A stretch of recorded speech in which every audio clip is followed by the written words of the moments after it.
Haleluya, saudaraku. Kita akan mendengarkan firman Tuhan bahwasanya setiap anak Tuhan adalah pemenang jiwa. Pemenang jiwa. Tiap-tiap anak Tuhan dipakai Tuhan.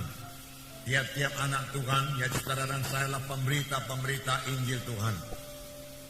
Saya akan membacakan kepada saudara Markus pasal 1 ayat 16. Beberapa ayat. Markus pasal 1 ayat 16. Ketika Yesus sedang berjalan menyusur danau Galilea, ia melihat Simon dan Andreas, saudara Simon. Mereka sedang menebarkan jala di danau sebab mereka penjala ikan. Yesus berkata kepada mereka, "Mari ikutlah aku dan kamu akan kujadikan penjala manusia." Mari ikutlah aku dan kamu akan kujadikan penjala manusia. Inilah panggilan Tuhan yang pertama kepada murid-muridnya.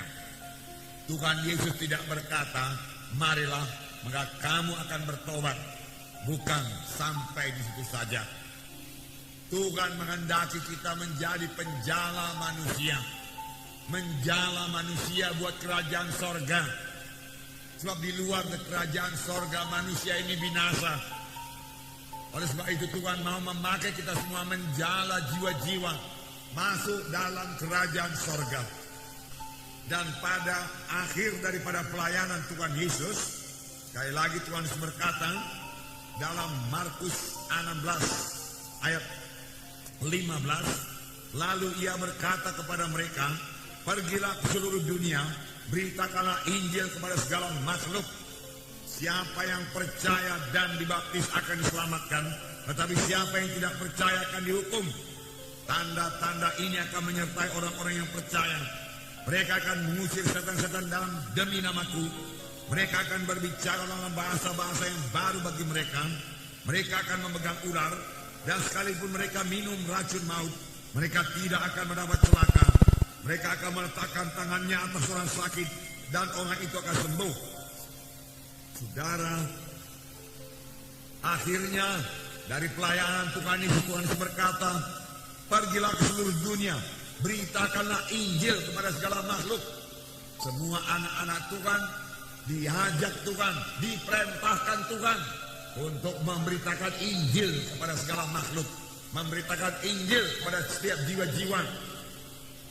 Siapa yang percaya dan dibaptiskan, dialah akan diselamatkan.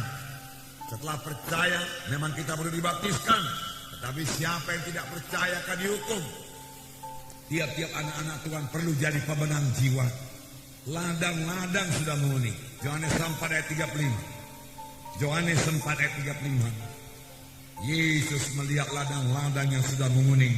Biarlah kita juga melihat, terlebih pada akhir zaman ini. Mari kita lihat ladang-ladang yang sudah menguning, yaitu jiwa-jiwa yang sudah matang buat dituai. Saya membacakan Yohanes 4:35. "Bukankah kamu mengatakan 4 bulan lagi tibalah musim menuai? Tetapi aku berkata kepadamu, lihatlah sekelilingmu dan pandanglah ladang-ladang yang sudah menguning dan matang buat dituai." Kamu berkata 4 bulan lagi musim menuai. Boleh jadi murid-murid melihat ladang biasa, ladang gandum, yang menurut perkiraan mereka 4 bulan lagi baru bisa dituai karena ladang itu baru ditanami. Tetapi yang dilihat Tuhan ini adalah ladang Tuhan, jiwa-jiwa yang sudah menguning, masak buat dituai.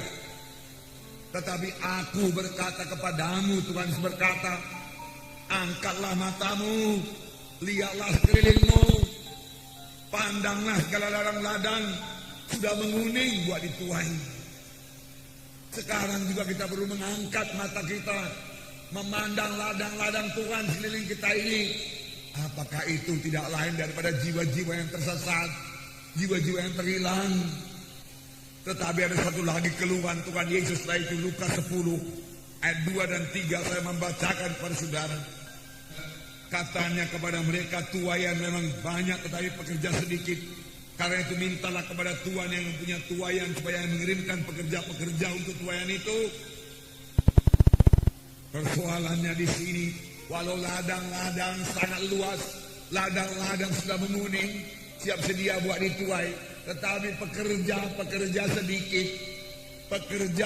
sedikit. Marilah bayangkan pada pagi hari ini, saudara berdiri di tepi satu ladang yang sangat luas.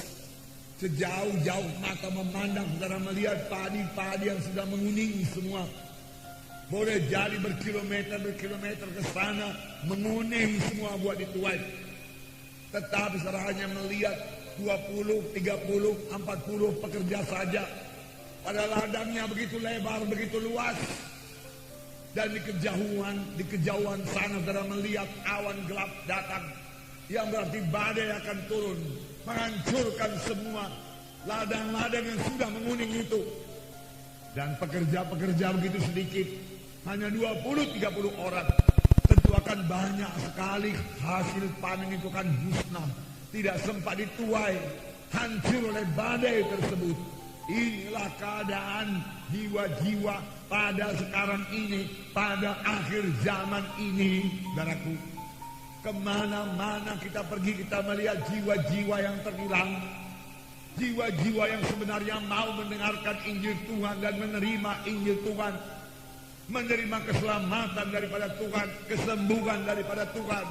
Tetapi sangat kurang yang menginjil, sangat kurang pemberita-pemberita Injil, sangat sedikit yang menuai, sangat sedikit yang mau membawanya ke gereja, membawanya ke KKS, membawanya kepada baptisan air.